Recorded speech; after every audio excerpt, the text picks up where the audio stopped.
भी नेटो को टूटने की कगार पर ला खड़ा कर दिया है। आलम यह है कि यूक्रेन जंग के बीच एशिया और यूरोप के बीच के इलाके यानी कि भूमध्य सागर में एक और जंग का खतरा खड़ा हो गया है।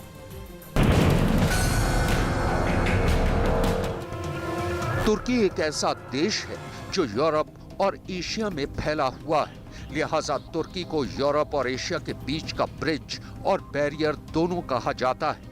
राजनीतिक विश्लेषकों के मुताबिक पिछले 19 साल से तुर्की की गद्दी पर काबिज राष्ट्रपति रेजेप तैयप एर्दोआन तुर्की का पुराना ऑटोमन साम्राज्य बनाने की चाहत रखते हैं, लिहाजा वो इस तरह की बयानबाजी करते हैं। फिलहाल दुनिया को ये डर सता रहा है कि अगर भूमध्य सागर विवाद के चलते तुर्की और ग्रीस में जंग हुई तो तुर्की के खिलाफ कई देश मसलन साइप्रस, मिस्र, संयुक्त अरब अमीरात, सीरिया और इराक के अलावा दूसरे अफ्रीकी मुल्क खड़े हो सकते हैं। दरअसल दुनिया का मानना है कि राष्ट्रपति रेजेप तैयप एर्दोआन के रवैये के चलते ही तुर्की के यूरोपीय संघ के अलावा एशिया और अफ्रीका के कई देशों के साथ भी रिश्ते खराब हुए हैं। लेकिन विवाद में रहने की अपनी आदत से मजबूर तुर्की के राष्ट्रपति एर्दोआन रूस के राष्ट्रपति व्लादिमीर पुतिन के हक में बयान देकर एक और विवाद भी खड़ा कर चुके हैं। दरअसल यूक्रेन जंग पर यूरोपियन संघ से विवाद के चलते रूस ने नॉर्ड स्ट्रीम 2 परियोजना को बंद कर दिया है। इसकी वजह से पूरे यूरोप में बहुत बड़ा ऊर्जा संकट खड़ा हो गया है। यूरोप के कई बड़े देश नेटो समूह में शामिल है और राष्ट्रपति एर्दोआन के बयान के बाद नेटो में आई दरार भी साफ दिखने लगी है। Sayın Putin'e karşı Avrupa'nın tutumu, yaptırım uygulamaları ister istemez tabii Putin'i de onlara karşı ve siz böyle yapıyorsanız ben de böyle yaparım noktasına getirmiştir. Ve Putin de kendisi elindeki bütün imkanlarını ve silahlarını kullanmaktadır. Bunların da en önemlisi doğalgazdır. Ve maalesef istemeyiz ama böyle bir durum şu anda Avrupa'da gelişiyor ve Avrupa bu kışı hakikaten ciddi sıkıntılarla geçirecektir diye düşünüyorum. Bizim böyle bir sıkıntımız yok. महज 3 हफ्तों में ही तुर्की और Greece में एक बार फिर से तनाव बढ़ गया है। तुर्की का झगड़ा ग्रीस से है, लेकिन इस बार तुर्की ने इस विवाद में अमेरिका को भी घसीट लिया है।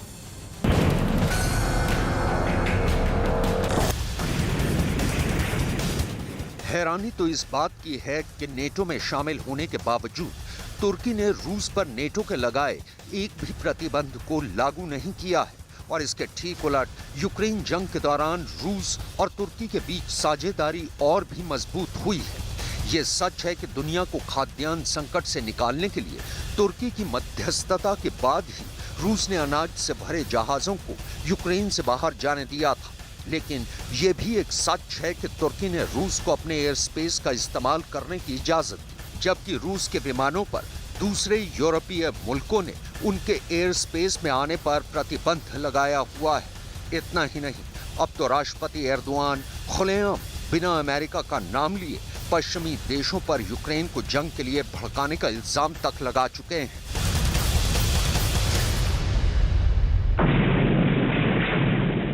Rusya'yı hafife alanlara da söylüyorum, yanlış yapıyorsunuz. Rusya hafife alınacak bir ülke değil. Ne oldu? Şu anda Rusya doğal gazı kesti. Fiyatlar bir anda Avrupa'da yükseldi. Şimdi herkes kara kara düşünüyor. Bu kışı nasıl atlatacağız? Bunları daha önce niye düşünmediniz? Elinde bu kadar önemli bir değer var Rusya'nın. Bunları daha önceden düşünmeniz gerekirdi. Ama bunları daha önceden düşünmediniz. Ve şu anda stoklar ne durumda diye bunun konuşulması, bunun tartışılması yapılıyor. Burada tabii ki Rusya herkes ona saldırınca o da elindeki imkanlarını, silahlarını ne yapacaktır?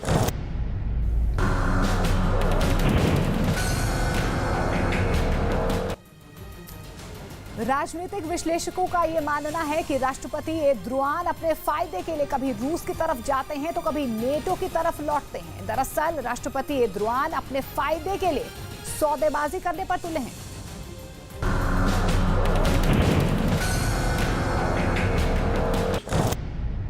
इसके अलावा तुर्की और Greece के बीच विवाद की एक और बड़ी वजह भी है। दरअसल साल 2020 में पूर्वी भूमध्य सागर में हाइड्रोकार्बन रिजर्व यानी तेल और प्राकृतिक गैस के विशाल भंडार होने का पता चला था। ग्रीस और यूरोपियन संघ का दावा है कि तुर्की इस इलाके में गैर कानूनी तरीके से ड्रिलिंग कर रहा है। इस पर तुर्की का दावा है कि ये इलाका उसके EEZ यानी एक्सक्लूसिव इकोनॉमिक जोन में आता है। इस मुद्दे पर राष्ट्रपति एर्दोआन तो पूरी दुनिया को धमकी तक दे चुके हैं। यानी इस वक्त भूमध्य सागर में भी उसी तरह के हालात बन चुके हैं जो कि साउथ चाइना सी में चीन की दखलंदाजी से पैदा हुए हैं। Gazi Paşa'nın 55 kilometre açığındaki Yörükler bir kuyusuna uğurlayacağız.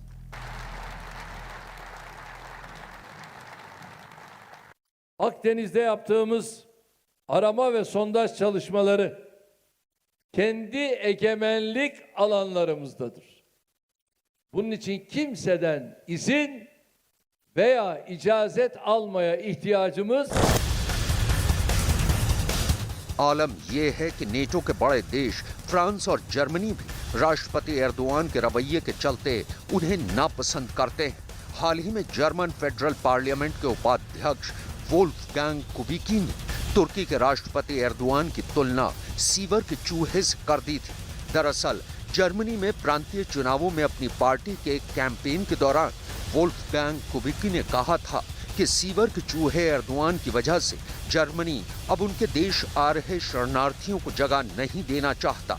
उन्होंने ये भी कहा था कि सीवर का चूहा छोटा और प्यारा होता है, लेकिन इसके साथ ही वो काफी चालाक भी होता है। फिलहाल उनके इस बयान पर तुर्की और जर्मनी में जमकर बवाल मचा हुआ है। राजनीतिक विश्लेषकों का मानना है कि राष्ट्रपति एर्दोआन अपने फायदे के लिए कभी रूस की तरफ जाते हैं तो कभी नेटो की तरफ लौटते हैं। दरअसल पश्चिमी देशों को भी ये लगने लगा है कि राष्ट्रपति एर्दोआन अपने फायदे के लिए सौदेबाजी करने पर तुले हैं और यूक्रेन जंग की आड़ में वो नेटो के लिए भी एक बड़ा खतरा बनते जा रहे हैं। इसके अलावा उन्होंने ग्रीस पर जो रुख अख्तियार कर रखा है वो दुनिया को एक नई जंग में धकेल सकता है।